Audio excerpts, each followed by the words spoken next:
بسم اللہ الرحمن الرحیم۔ آج کا ہمارا موضوع قرآن مجید سیکھنے سکھانے کی اہمیت اور اجر و ثواب کیا ہے۔ امام رضا علیہ السلام نے فرمایا کہ جو شخص قرآن مجید کو سیکھتا ہے تو اللہ تعالیٰ اس کو ایک حرف کے بدلہ میں 10 نیکیاں عطا فرماتا ہے، 10 گناہوں کو مٹا دیتا ہے اور ساتھ میں اس کے 10 درجات کو بلند کرتا ہے۔ اور امام نے فرمایا یاد رہے کہ میری اس سے مراد ایک حرف ہے نہ کہ ایک کلمہ ہے۔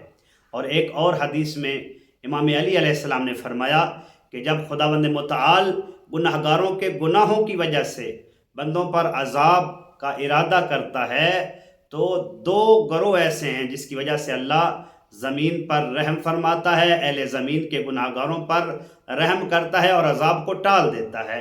فرمایا پہلا گروہ وہ بزرگ ہیں جو مسجد کی طرف جا رہے ہوتے ہیں، اور دوسرا گروہ وہ چھوٹے بچے ہیں جو قرآن مجید سیکھنے کے لیے مساجد کا رخ کرتے ہیں۔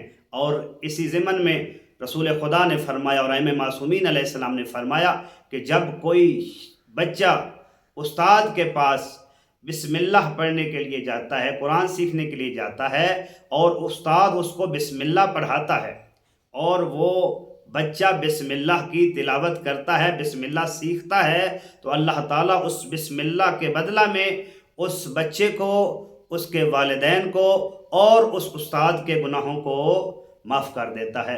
دعا ہے خداوند متعال ہمیں قرآن سیکھنے اور دوسروں کو سکھانے کی توفیق عطا فرمائے۔ اللہم صلی علی محمد و آل محمد وعجل فرجہم۔